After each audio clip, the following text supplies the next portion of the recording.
everyone, my name is Dr. Gagandeep Mand. I am a child and adolescent psychiatry fellow at the UCR School of Medicine, through which I've been working at the Preschool 0 through 5 program. The purpose of my presentation is to discuss the impact of shifting immigration policies on the mental health of children. With the new presidential term and the many changes that have taken place in just the last few weeks, this topic seems to be important now more than ever. The important thing to understand is that there has always been shifts in immigration policy that have impacted many immigrant families.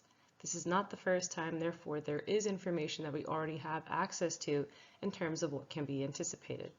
The purpose of this presentation is to identify the current impact that these changes can have on the mental health of children, the future impact that we can anticipate, and what we can do to protect our children from severe mental distress related to such changes. To begin, I'd like to highlight who in particular is being impacted and the number of people that should be considered. There are immigrant families and there are families with unauthorized immigrants who are defined as those living in the U.S. without legal status, have entered without proper authorization, have an expired visa, or in the middle of a legalization process. Unauthorized immigrants live in 6.3 million households. That's more than 22 million people. So then how many children are affected? This is data from the Migration Policy Institute, and although it is from 2023, it is to provide an idea of how many kids are to be considered under this umbrella. As you can see, about a quarter of the children in the U.S. belong to immigrant families, and these are the children we are highlighting today. What are the different fears? Where there is shift in immigration policies, there is fear of the unknown. Many of these families are already familiar with these anxious feelings, as over the years we've seen the policies shift. An example would be the broadening of deportation categories over the last several years, increasing rates of deportation. For that reason, there is increased fear of detention and fear of deportation. There's also fear of familial separation, where decisions need to be made regarding whose care the children remain in, if such things occur. Previous studies have shown that when citizen children relocate with their unauthorized parents, they suffer high rates of depression. In situations where one parent is unauthorized and has to be deported, households are broken, leading to financial burdens. Historically, we've seen the gendered process of deportation, where men are deported at higher rates, which leads to single-parent households ran by women. These women are often being underpaid, leading to increased financial distress, housing instability, and food insecurity. These very fears extend beyond parents to the children that belong to these families. The fear leads to fear of police in children as they age, hypervigilance, limited transportation mobility, limited travel, limited social groups. Another study defined this as multi-generational punishment and a second-class citizenry, where we see reproduced inequity in these kids. Needless to say, the anticipation of such events occurring lead to the stress, fear, anxiety in children. When such horrific events actually occur, the layers of trauma that take place in children needs to be understood. So then what are the layers to trauma? We can first start by reminding ourselves how trauma is defined in children. The general definition of a traumatic event is one in which a person experiences, witnesses, or is confronted with actual or threatened death, serious injury, threat to the physical integrity of self or another. According to the National Child Traumatic Stress Network, a traumatic event for a child is frightening, dangerous, or violent event that poses a threat to a child's life or bodily integrity. Witnessing a traumatic event that threatens the life or physical security of a loved one can also be traumatic. This is particularly important for young children, as their sense of safety depends on the perceived safety of their attachment figures, for example, their parents. In the case of shifting immigration policies, it is quite clear that the physical security of someone in their family, if not the entire family, is often threatened, leading to a potential trauma. And even this trauma comes in stages depending on the migration trajectory of the family.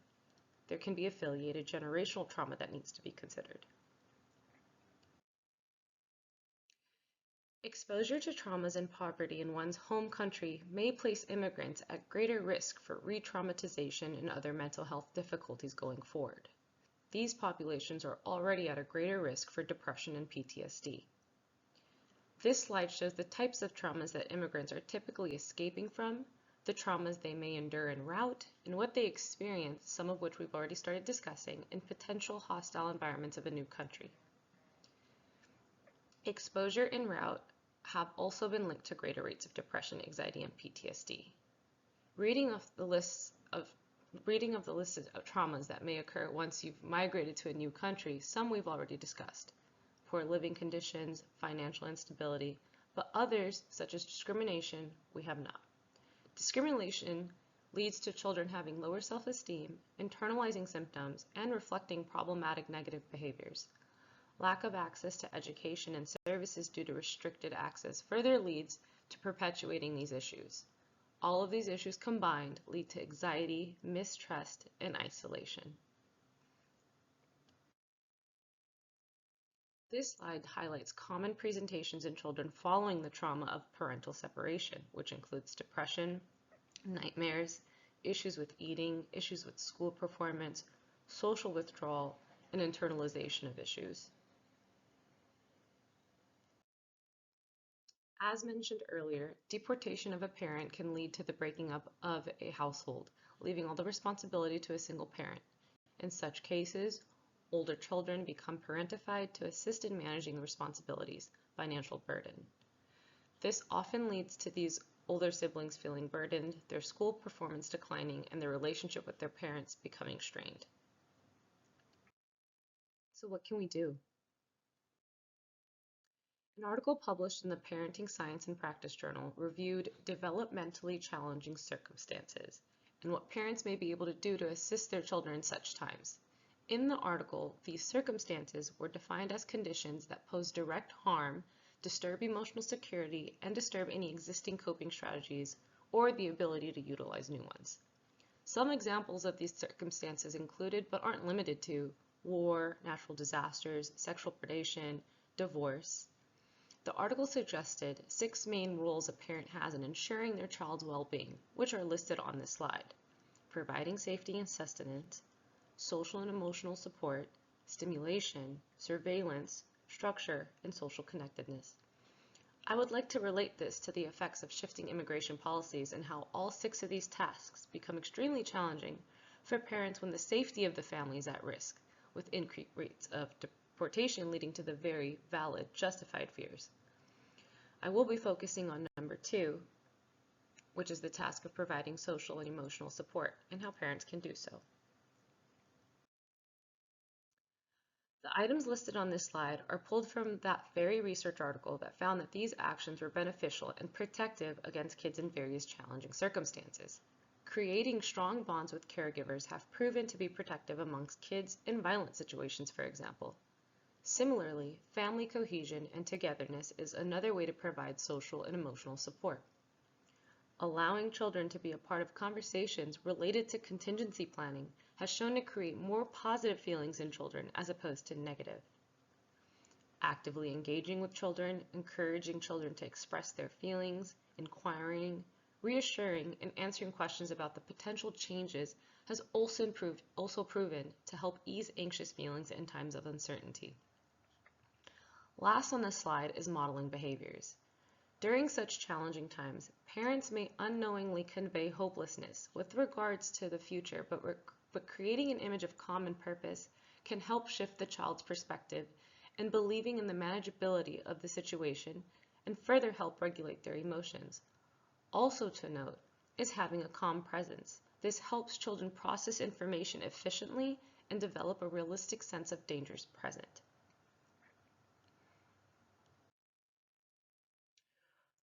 Further on modeling behaviors and mirrored behaviors, children learn about emotions by observing the emotions of their parents. Therefore, it is extremely important for parents to be able to regulate their own emotions. Social referencing is when children look to their parents to interpret ambiguous situations or environmental cues, and this is something that begins in infancy. An easy to relate to example is the still face experiment, which is the video that is on this slide that you can watch at a later time.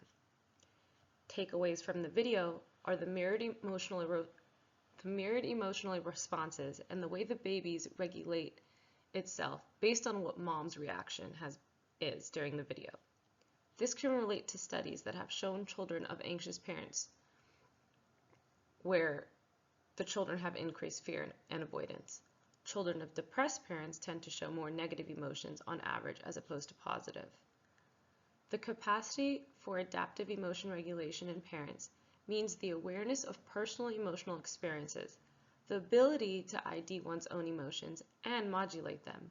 This is expected to have a downstream effect on parenting behaviors and how eventually children regulate their emotions and make socio-emotional adjustments.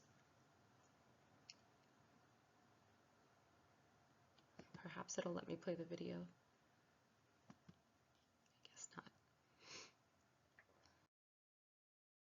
When it comes to children expressing negative emotions, there are studies that have been done to help identify how a parent may manage such behaviors. In emotion socialization research, the focus is often on parents' responses to children's negative emotions.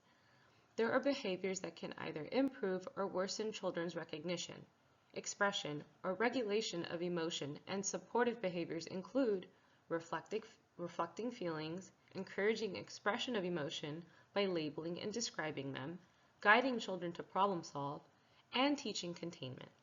Studies have shown that supportive responses from parents lead to children with more emotional regulation skills, fewer conduct problems, more pro-social behaviors with peers, and less internalizing behaviors. Another study reviewed trends in Latinx immigrant communities and found that the factors listed on this slide assisted in building resilience in affected youth. Some we have already mentioned, such as family cohesion, coping strategies such as emotional regulation, others we have not, such as adaptive family functioning and faith and religion. Individual spirituality was associated with more support and less aggression among Mexican and Central American immigrant couples, and religious coping has buffered the effects of violence exposure on mental health among Mexican and Central American youth.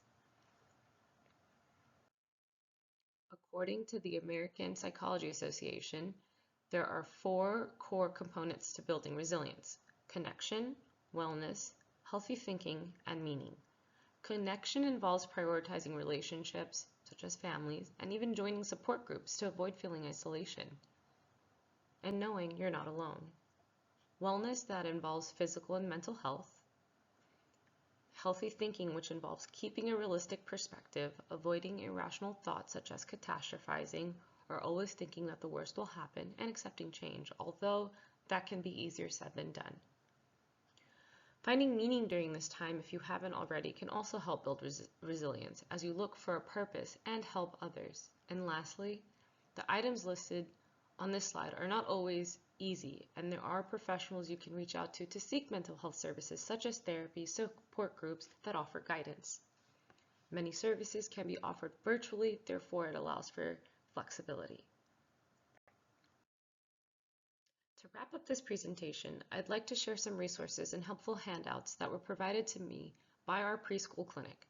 TODAC is an organization serving the Inland Empire and Coachella Valley that assists in providing access to information, immigration, legal services, community education, advocacy, and civic engagement for limited and non-English speaking people, including immigrants and migrant workers throughout Riverside, San Bernardino, Inyo, and Imperial counties. The title above is a hyperlink to their online website. These are some handouts that have been provided from the same website to share with families with regards to what to know if families are to come in contact with an immigration officer. This is an additional handout to spread awareness regarding the rights of immigrant students in their schools. Truth be told, rules, regulations, and policies are constantly shifting, as we all are well aware of. Therefore, it is best to have these phone numbers handy to be able to talk to someone and stay up to date, informed, and ask any questions related to the changes that have been occurring.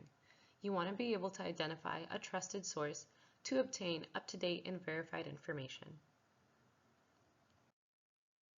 I would like to thank you for taking the time to view my presentation and truly hope that you found it helpful.